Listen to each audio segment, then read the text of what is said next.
Hi there, it's Matt here, and welcome back to the show. This one is rather special. In the past, we've spoken a lot about how sleep is interrelated in an incredibly intimate way with learning and memory. Of course, many of us assume that we understand this concept of memory, even just at a broad level. Someone will say, I forgot something. What does that mean? Or I am really good at remembering people's names, or I'm really bad at remembering people's names. So we all speak about memory in a lay sense, but do we really understand it? I thought we have spoken so much in the past about memory, we will speak again about memory in the future. Why don't we do an in-depth episode on a very simple topic? How does memory work? What is memory? And what are the implications once we really understand what memory is? I wanted to bring on someone to do this with me because although I have spent probably a lifetime, feels like a lifetime in terms of my research career, looking at memory in the context of sleep, there is someone who has such an astute, in-depth, truly exceptional understanding of memory and human memory specifically, and that is my guest today, Dr. Charan Ranganath. He is a renowned neuroscientist. He is the author of a new book, which you should absolutely buy if you're fascinated by any of this. The book is called Why We Remember: Unlocking Memory's Power to Hold On to What Matters. So again, Why We Remember. If you can remember my book, Why We Sleep, his is Why We Remember. And it's a brilliant, brilliant book. I wrote a blurb for his book. In terms of credentials, Dr. Ranganath is the director of the Dynamic Memory Lab at the University of California, Davis. And his groundbreaking research, I think it's fair to say, it's really reshaped our understanding of how human memory works specifically. Without further ado, welcome Dr. Ranganath, and I will just go to the formal interaction, which is Charan. My good fellow, you are an absolute legend. Thank you, firstly, for coming onto the show. I know that this is going to be one of those that people adore and are fascinated by. Everyone loves the topic of memory, why theirs is so bad, why some people's is just exquisite, what happens in certain neurological disorders that many people are touched by. But before we get to that, perhaps you could not only share some of your added background atop of that, which I've just described, but tell us a little bit more about how you got into the field of learning and memory, and a little bit about your expertise in neuroscience. And you are such a modest man. Please do not be shy. So lots to jump off from there. You take it where you would wish. Well, that's an extraordinarily generous introduction. I don't know if this counts as being modest, but I sometimes say I'm a cognitive neuroscientist who wasn't really trained in cognitive psychology or neuroscience. Usually the best kind, I have to say. That's right. The thing is that I came into this whole area via the side door of clinical psychology. When I was in grad school, I wasn't sure what I wanted to do. I mean, back then you could go to grad school without having this kind of 20-year plan of like, you're getting the Nobel Prize or whatever, right? It's like you just kind of went to grad school because you didn't want to get a job. So for some reason, I picked clinical psychology, and I was doing depression research. And what I found was that I was really exposed to this world of memory that hadn't really been something I'd thought about before. Don't get me wrong, I'd done some research with Art Shimomura, your former colleague at Berkeley, when I was an undergrad, and that was great. But when I was in grad school, I was doing neuropsychology for part of my clinical work. And I was also doing psychotherapy for some of my clinical work. And then in the lab, I was doing EEG work to look at brain issues in depression. And so for my actual research work in the lab, one of the things that we would do was to get people to simulate depression. We would have them recall negative memories from their life. And as you know, one of the hallmarks of depression is people ruminate on negative events, and they just kind of cogitate over them over and over again. And so I found that remarkably, if you just get people to think about one negative event, their mood could go really south. And then likewise, after the experiment was over, we could get them to think about a positive event and their mood would go way up. And Mm. that was one hint of how powerful memory is.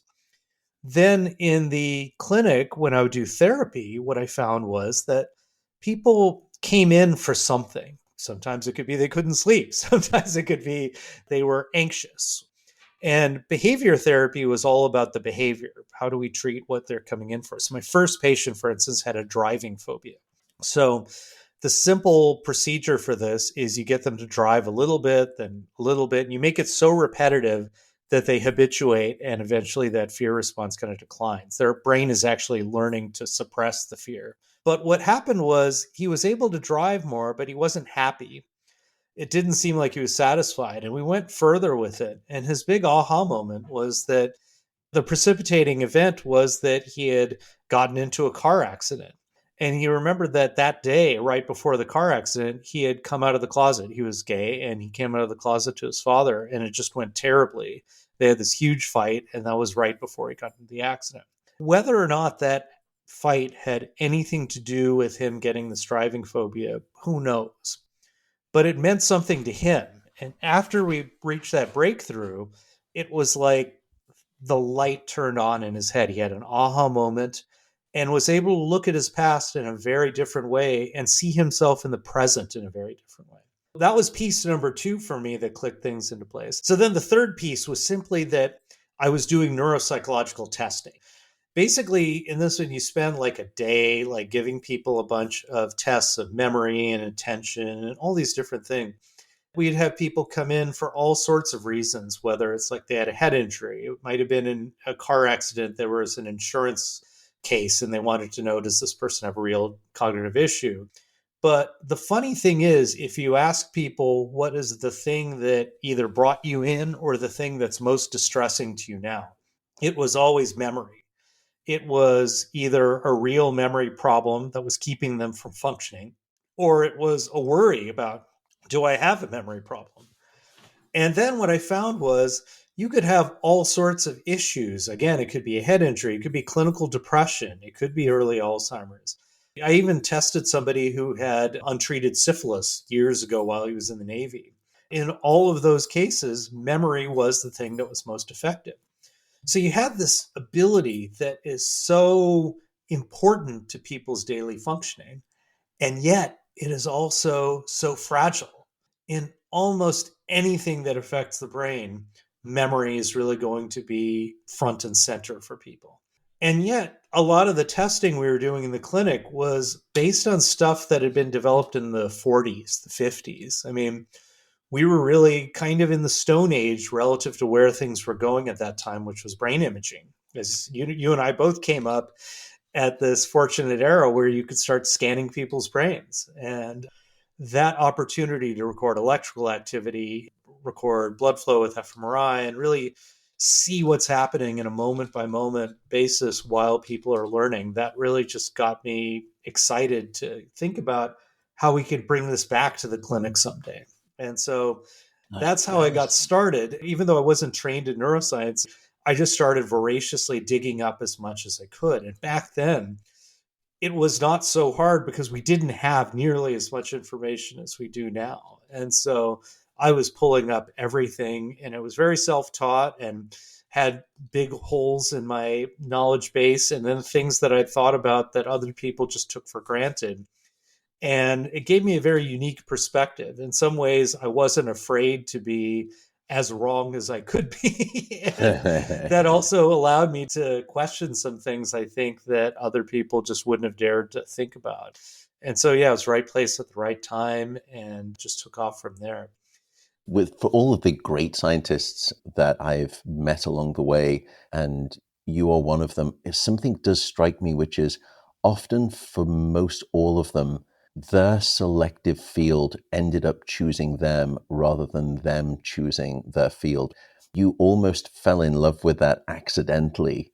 As you said, it was just voracious. It chose me, and bang, and I'm not talking in the strange, non-scientific way. It literally just grabbed you, it arrested you, and that was it. And here you are decades later, and you really are a legend in this field. Now, before you reject that, I'm going to move on. Because I know that you will, because you're so modest. A long-standing partner of today's podcast is Element, spelled LMNT. Element is a sugar-free electrolyte mix. And for me, it was the sugar-free part of that made me start using it quite some time ago. Beyond having the electrolytes in the right balance, the other reason I'm a fan of Element is that it's scientific. And if you look at the people who created the company, you'll find some pretty heavy-hitting physiology, biochemistry, and pharmacology knowledge that is baked into the product. And again, all of that comes without any sugar. I am a devotee of their product. I really do use them. I know people will say that on these ad reads. I use it every single day for my workout. I put it in my protein shakes afterwards. I do use it. Also, by the way, Element has just recently brought back the chocolate medley range, which you can have essentially your electrolytes hot. And in the trio of flavors, there is chocolate mint, chocolate chai, and also my favorite, chocolate raspberry. And by the way, I happily badgered them to agree to give you fine folks a free sample pack with any purchase of Element if you just use the link lmnt.com/Matt Walker. That's lmnt.com/Matt Walker. You've already given us a little bit of an intro to sort of the concept of memory. And I think most people listening to this will say, I think I know what memory is, because they'll say, look, I have a bad memory, or my wife, she has an incredible memory for faces. So we speak about memory as if we know memory, but not only what is your definition of memory, but why is that your definition of memory? The simple thing that I can tell people is memory is the way in which your brain, and you by extension, are changed through past experiences. It's the way in which we change in response to the people we meet, the places we go, the things we do, and so forth. Those changes happen in the brain whether or not we're trying to. And you can see that kind of learning takes place in animals with very, very few neurons. C. elegans does all sorts of learning, for instance. And the C. elegans is essentially it's a very simple creature. Yeah. I think it's a worm. Sort of like an earthworm. Yeah, exactly. But at the same time, meaningfully, memory is so many things. It's really, do I remember the first time that I met you, Matt? I certainly remember seeing you give a talk at the Cognitive Neuroscience Society meeting that was spectacular. I remember the first time I heard you talk, and I just thought, this guy is completely next level. Like, he's different. You gave an incredible talk. It blew everyone away. And part of it, I'll remember, included video clips from Star Trek. And I believe there was even go-go boots on the set of Star Trek that you were commenting on. It was absolute genius. So like you, yes, I do remember that all of those years ago.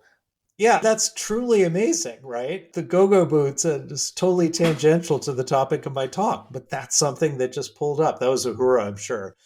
It was. She had great go-go boots, although so did Nurse Chapel. But this idea of being able to pull up those random bits of the past. But then there's also what were we talking about again before I went on this big digression of the go-go boots? And that's that orienting us in the present, right? Yeah. How did I get to this point?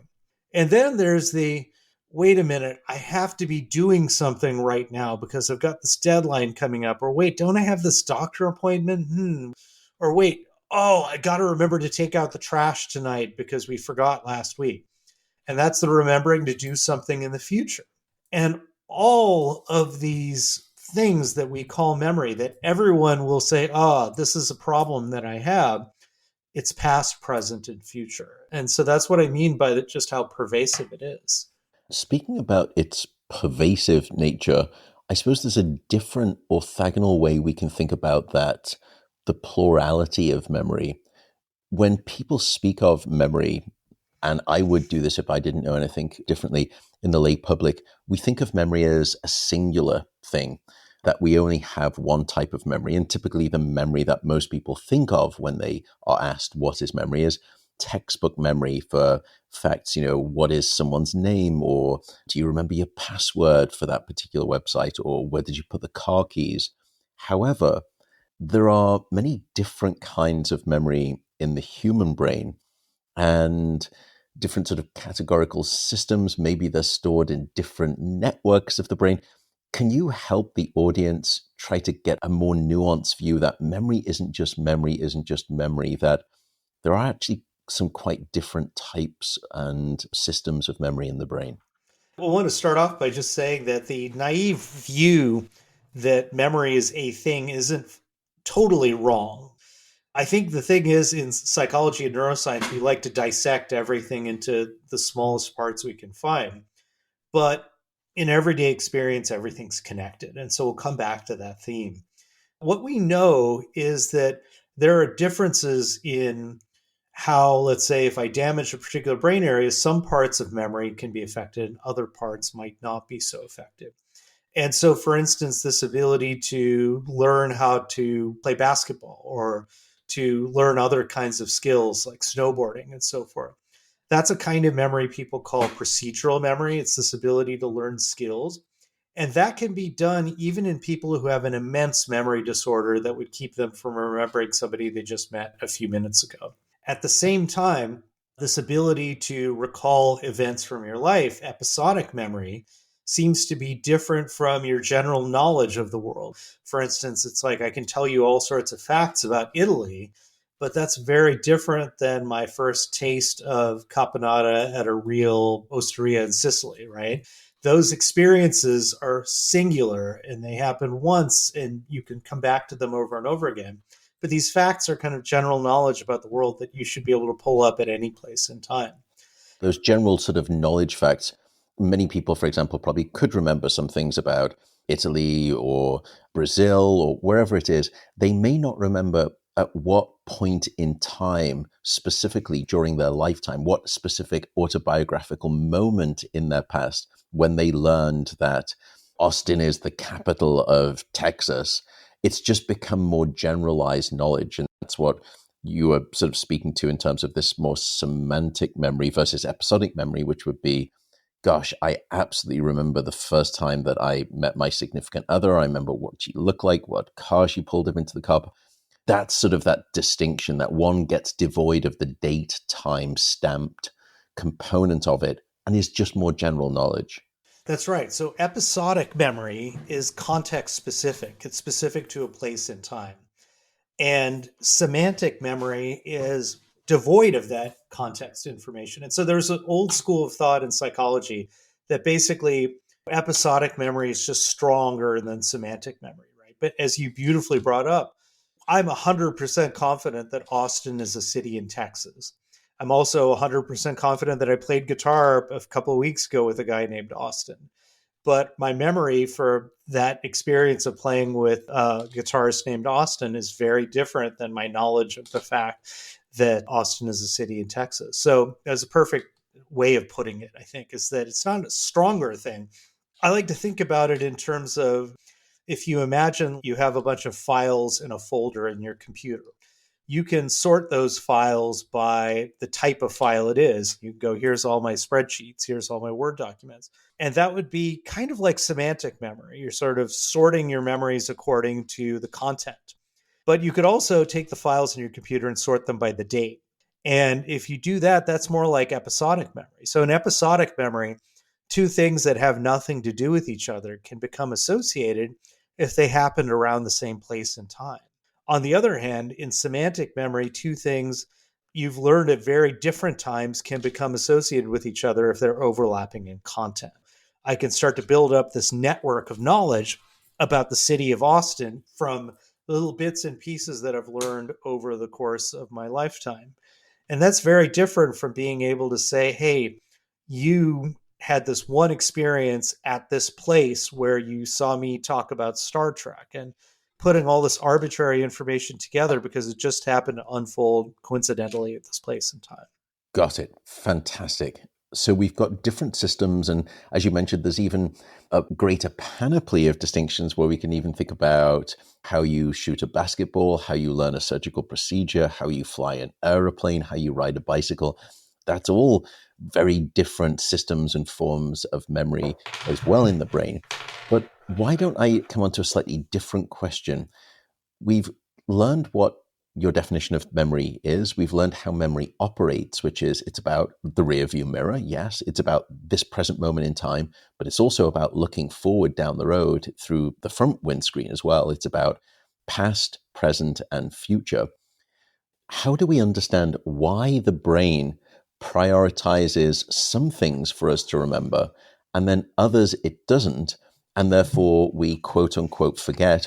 Or is there even such a thing of actively deciding to forget? So maybe start with the remembering. How does our brain figure out what to make a memory of? Why is my brain so funny in what it decides is going to be a memory or not going to be a memory? This is really the question, and it's absolutely at the center of my book, because I think we all go through life assuming we're supposed to remember everything. And when we don't, it's a failure on our part. I would argue that, in fact, the default state of the brain is forgetting.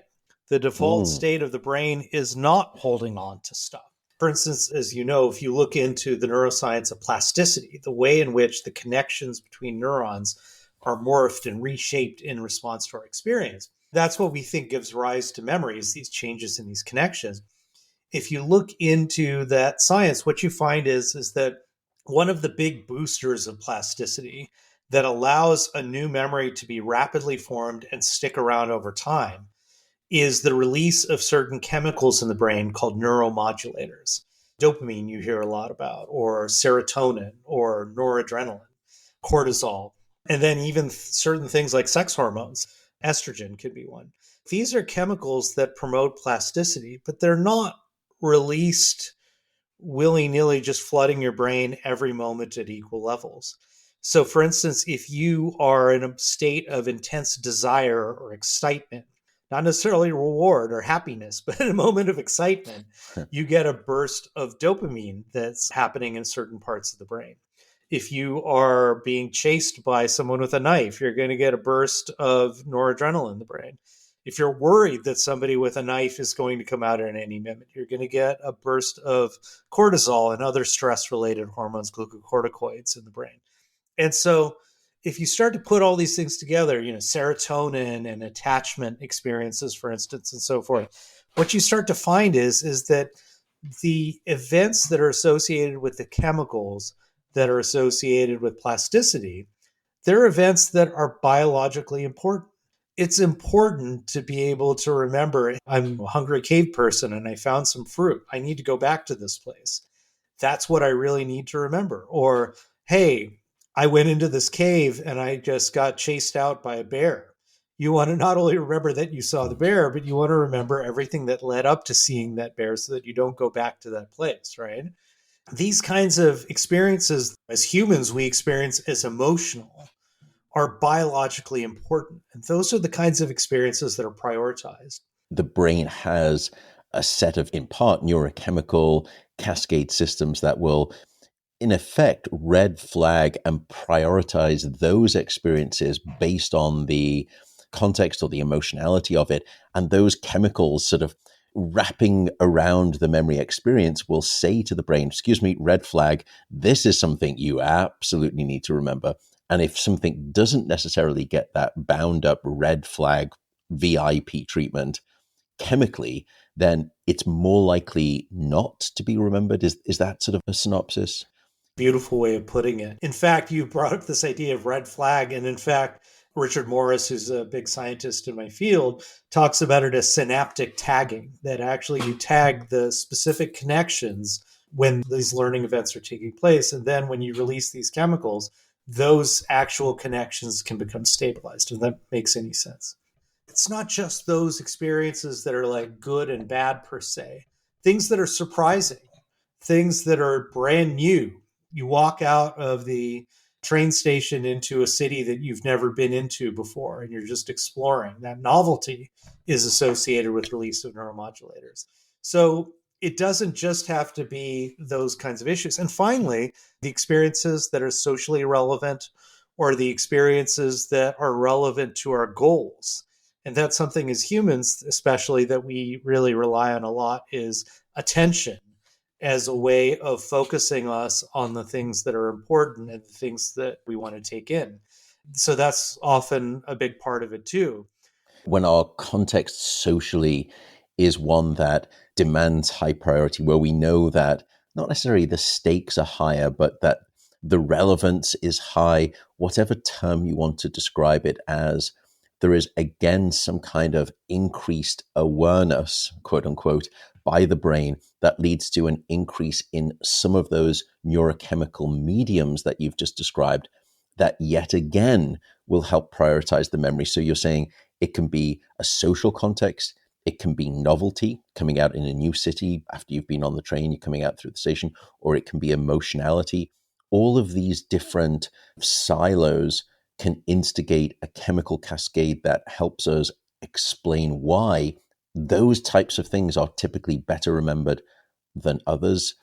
I should add that these chemicals don't just change plasticity, they also change your experience. So when you're, for instance, in a state of high fear or experiencing a threat, what happens is your attention shifts too. Your eyes dilate. You focus on the things that are most threatening or the most relevant to your emotional state, less so on the things that are irrelevant to the state. And so this is really important for people to know, because sometimes I remember when Christine Blasey Ford was being interviewed about her accusations of Brett Kavanaugh during his Supreme Court nomination.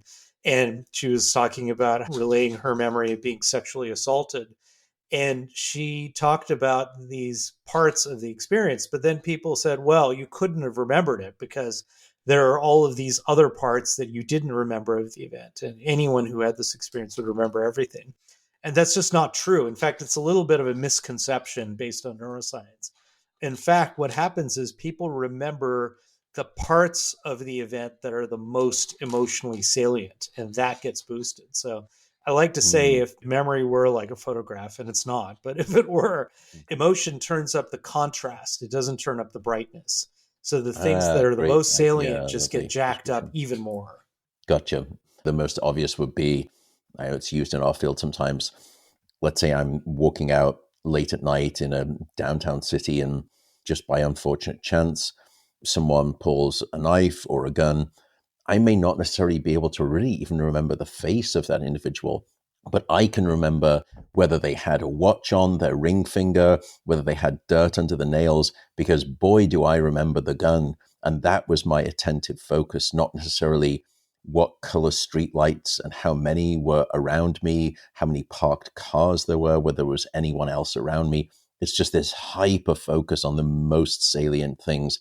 That's yet again another one of those filtering elements that dictates memory priority versus forgetting. That's right. So it's not just dictating whether you will remember the event, but also what parts of the event you'll remember, because Yeah, they're not all equal. makes complete sense. Brilliant explanation. Thank you.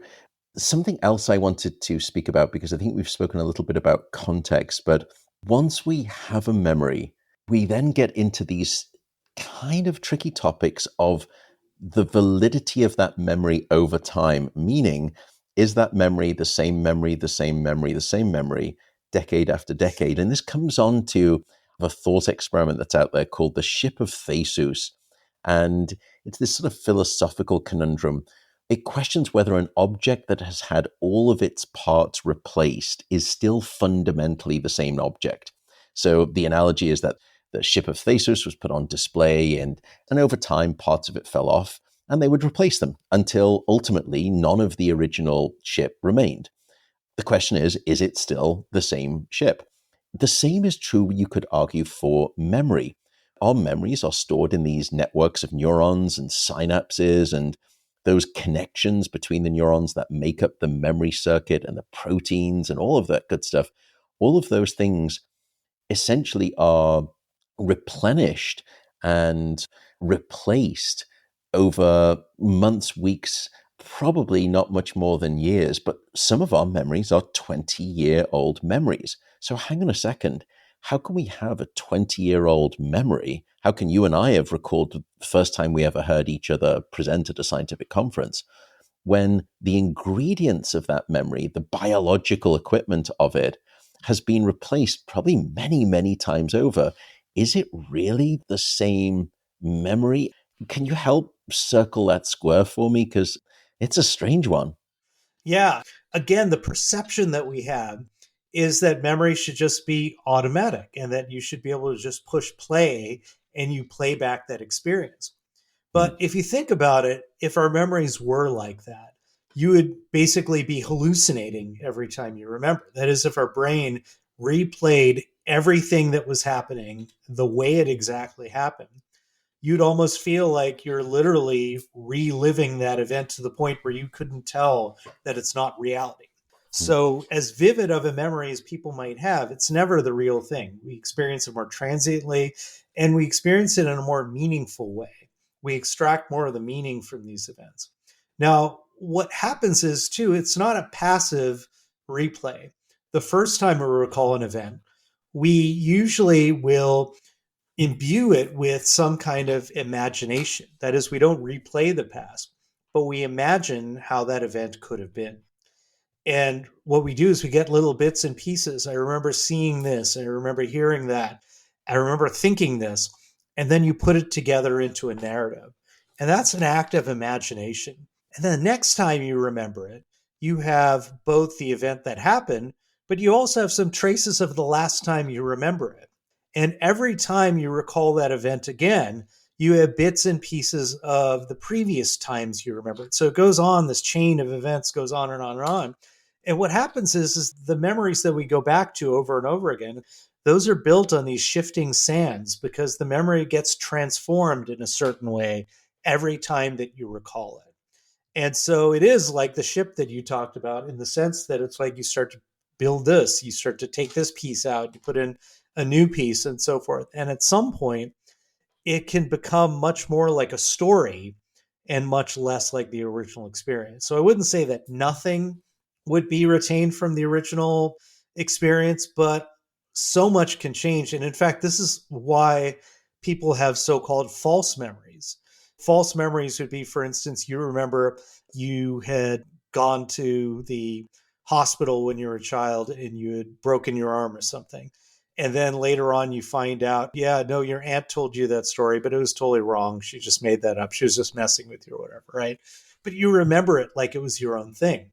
The reason is it's not that it's a totally false memory. It's that you took a bunch of bits and pieces of other things that you know about, things about other experiences you've had going to the hospital and things that you've seen about somebody breaking their arm and so forth. And you've recalled all those things and imagined them into some cohesive whole that at some point takes on a life of its own. And this is why people will say, oh, I have a memory of when I was like 2 months old, or I have a memory of coming out of the womb or whatever. Well, maybe they've seen pictures of their early childhood and they've been told stories about it and they imagine how it could have been. And at some point, they develop a memory. But that memory is like the proverbial ship. It's just built out of bits and pieces of other memories, of other experiences that you've had. As you know, I am a sleep scientist, which means, drumroll, I am no fashion guru. Indeed, I think the kindest thing that you could say is that I am rather challenged in the sartorial arts. And trust me, I am the first to admit that I need some serious style and fashion help. Luckily for me, I have a much better half, and she has truly elegant taste. And she was actually the one who introduced me to a clothing line called Skims, Skims.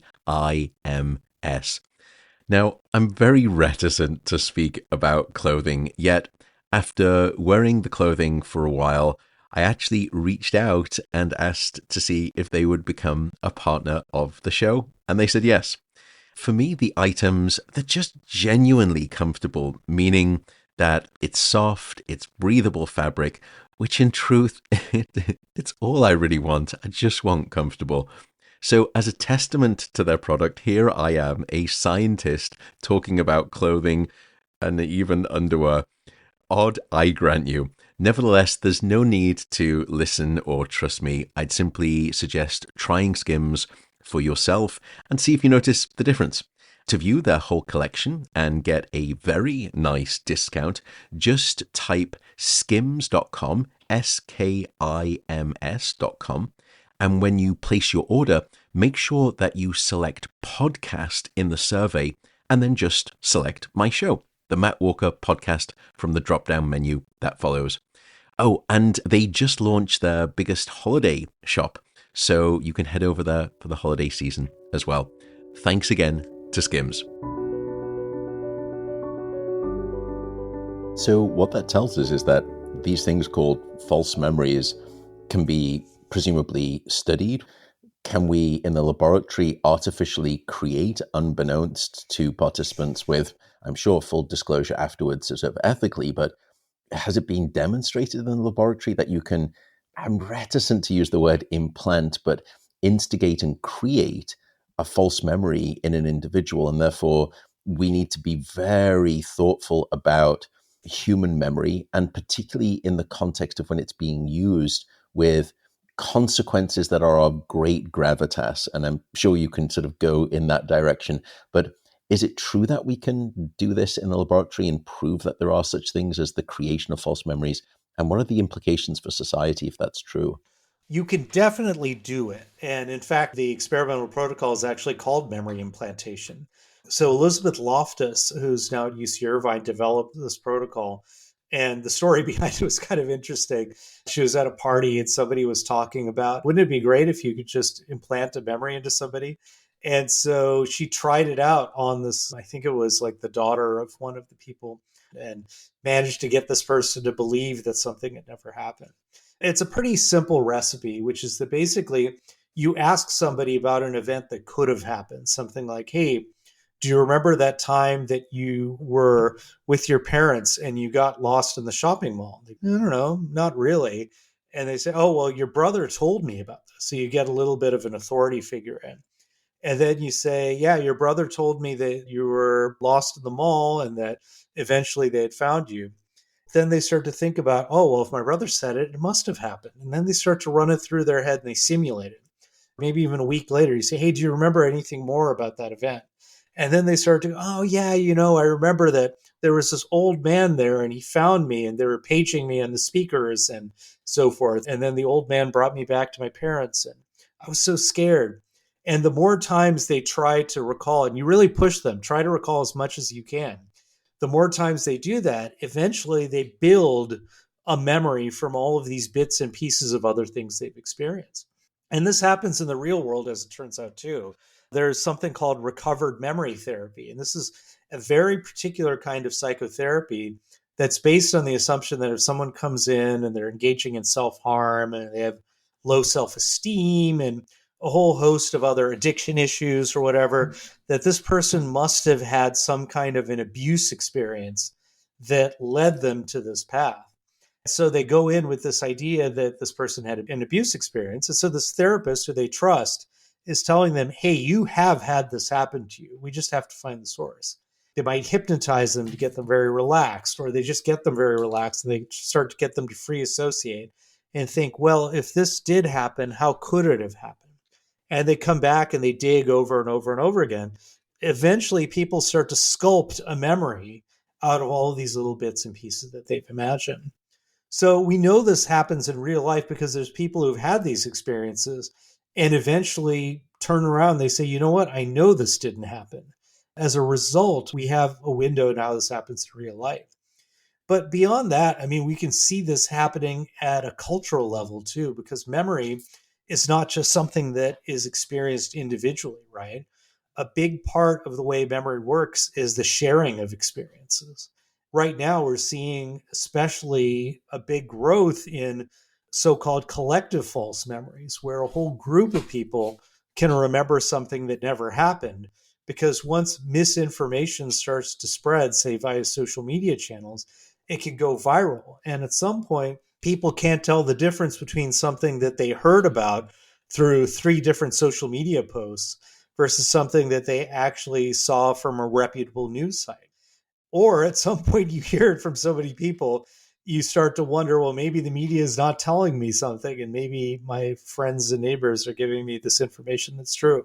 And so people My start to goodness, imagine all it's sorts of such a crazy slippery things. slope, isn't it? That you can, but I don't think we're trying to suggest that anyone should doubt the memory necessarily, but there are certain boundaries beyond which you do have to be thoughtful. And I think, particularly for things like eyewitness testimony, you've got to be a little bit careful. And I think why the legal system has learned a great deal from cognitive neuropsychology about false memories, how they should place some degree of confidence in those things, and how they should also rely on supplemental information to make those decisions. But actually, speaking about false memories, which is one edge case, let me come on to perhaps the 2 other far extreme edge cases, which you write about elegantly: memory experts and some of the extraordinary cases.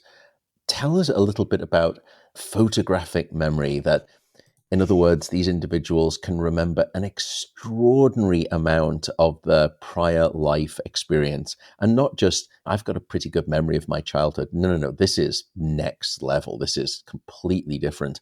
There is a term for it, which I hope that you can unfurl for us. But is there really such a thing as people with these near perfect hypergraphic memory abilities? And maybe on the opposite end, we also know that there are people who have very severe absence of memory that we call amnesia. And you just have to recall the memory that people may have of watching the movie Memento. But let's start with the people who seem to never be able to forget. Is that true? Sort of. So, one of the fascinating things that started to come up in recent years is this idea of neurodiversity, and this idea that I've been studying, a bunch of people in my lab who are supposedly all representatives of the human race, but I don't think about how they're different from one another in a lot of our research. But in fact, we're now starting to see that there's a tremendous degree of variability in memory abilities. But it's not necessarily what you think. So, for instance, there's a group of people that were identified, they call it hyperthymia or highly superior autobiographical memory.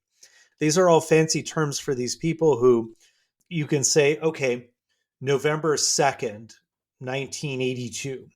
And they'll tell you it was rainy outside and I had a bagel with an egg for breakfast. And they'll tell you that the Cubs lost that day.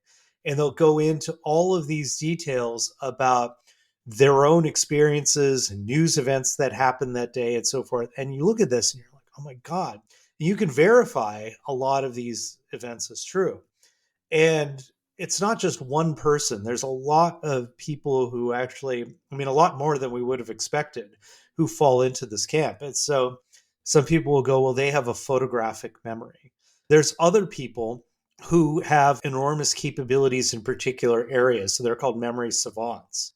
These are people like Stephen Wiltshire, who is on the autistic spectrum, and he could get into a plane and fly, or a helicopter, I should say, and fly over a city and then paint this enormously photorealistic painting of what he saw from the sky. And so you look at these people and you say, well, wow, they must have a photographic memory. But it turns out a lot of those phenomenal memory abilities are in particular domains. If you give somebody with highly superior autobiographical memory a bunch of words and I say, I just want you to memorize these words, and half an hour later you come back and you say, tell me all the words that you just studied, they will be just as good as anybody else, maybe a tiny bit better, but they're not really better at memorizing arbitrary information.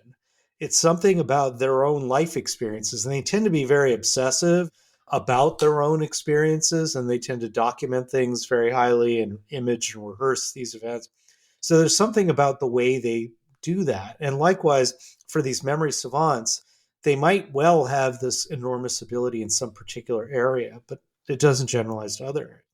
And you can look at the opposite extreme. Brian Levine and Danny Palumbo studied these people who have what's called severely deficient autobiographical memory. And these are people who can't tell you any events from their life that happened over, let's say a day ago. And when they describe events from their life, it's like a news story that they read about. They don't have that first person experience of remembering things. It tends to be associated with aphantasia, this ability to visualize things that they've experienced. And so you think, okay, these people must be really bad off. And it turns out, if you look at them, they're fine. They succeed in life. They clearly can learn, but they just don't remember the events with any kind of vividness or sense of mental time travel. Is it that they have an absence of an ability to do something that most of the general population do, which is have this ability to fantasize about their prior day or past weeks? Or is that part of their issue? Not all of them, but many people who have severely deficient autobiographical memory do have this inability to get a visual image in their head of something that's not in front of them. Actually, I found out my daughter does this. So she's an enormously talented painter and visual artist. That's not what she does for a living, but that's one of her abilities. But she always paints from a photograph. She can't see it in her head. Or she'll just do it, but she won't have that ability to see it in their head. And so you start to get the sense that there's a whole tapestry of abilities that we have. It's not just one thing. What's fascinating is you look at the people with highly superior autobiographical memory, and you look at the people with severely deficient autobiographical memory. You might think these highly superior people, they should be able to play the stock market, and they should be limitless. They should be like Bradley Cooper, basically, just totally successful and rich and famous. And the people with severely deficient autobiographical memory should be highly dysfunctional. But that's not true at all. And in fact, what you tend to informally observe is that people with highly superior autobiographical memory, it's not uncommon for them to be quite unhappy because they ruminate and chew on the negative experiences that they've had. And so it really brings them a lot of unhappiness at times. And people with is that severely... to say that there is a real cost, a real price that we pay for never being able to forget? Absolutely. And not just never being able to forget, but having this reliving of particular experiences. The more vivid it is, the harder it can be to get painful experiences out of your mind. And if you look at the opposite, the people with severely deficient autobiographical memory, they'll describe, I'm in the moment. Yeah, everything's fine. I just feel like whatever's happening now is what's happening now. This absolutely remarkable contrast where you say to yourself, on one hand, memory is such an important ability, but too much memory is not a good thing. And in fact, a little bit less memory, which is in some sense what you do in mindfulness practices, it's not a bad thing to be able to pull yourself out of the world of memory. And you don't need to re-experience everything and regurgitate it over and over. There are benefits to doing that, and we can get into that, but too much memory is definitely not a good thing. So what we're giving people permission here, and I'm going to take credit for this too, even though it's you, people can next time when they say, oh, I just can't remember where we experienced, oh, I can't remember, celebrate that. What a wonderful event that has just happened that you cannot remember, something that you may have forgotten. Celebrate that, people. We often lament the fact that we can't remember. We're telling you there is good cause for you to be able to celebrate when you can't remember a bloody thing. I absolutely adore speaking with you, learning from you. I'm sure the audience is going to feel the same way. Folks, go and buy this book, Why We Remember. It is Dr. Charan Ranganath, Why We Remember. I'll keep saying it. Why We Remember, folks. It is such a fantastic read. It's science broken down into those wonderfully digestible bite-sized chunks that everyone can understand. So I highly recommend it. I'm not just saying that because Charan is a guest right here, right now. I don't write many blurbs for many books, but my goodness, this one I absolutely had to. Definitely go out there, seek it out. Final question for you. Where on earth can people find you? Where can they find you on the web, on socials? We will obviously link to this in the show notes, but tell us where we can find you. Well, I've definitely got an active Instagram account. And so that's at the memory doc, THE memory DOC. And so if you go there, you can get information on events, things that are happening in the lab. Also, I just comment on random things. I just pull up music references and so forth. I also have a website, charanranganath.com, and you can sign up for my mailing list, which is a nascent list right now, but I'm going to start sending messages on that, not spamming people, just giving people some informative stuff to, I think, apply the science of memory to their lives. I have a Twitter account, Charan Ranganath, and LinkedIn. You can look me up there. Finally, I'm doing different kinds of speaking events at different places. And if you want, you can suggest me for different speaking events. I'm happy to come out and talk to people about memory. I play in various bands. I play in a band called Pavlov's Dogs with a bunch of neuroscientists. So we'll be playing there in Chicago in October, I believe. Absolutely brilliant. My dear good fellow, thank you so much for joining us here on this show. It has been a whirlwind to think about the stuff we've covered. It's fascinating. I think you are right at that ultimate bleeding cutting edge of sleep science. We didn't speak too much about your own science, but at some point maybe we'll have you back on to disseminate all of that good stuff. Until then, thank you for writing this book. Thank you for sticking your head above the public parapet and going out into the public to try and do science education. It's critically important. It's not easy at times, but it is such a thoroughly thrilling thing, and you do it so well. So for all that you've done and contributed, my dear friend, thank you. Oh, thank you, Matt. I've had such a good time and I really appreciate your support. But I also have to say, I just love this conversation. This is what keeps me going. Thank you, my dear friend. We will join forces at some point soon again. Take care, folks. All right. Sounds good.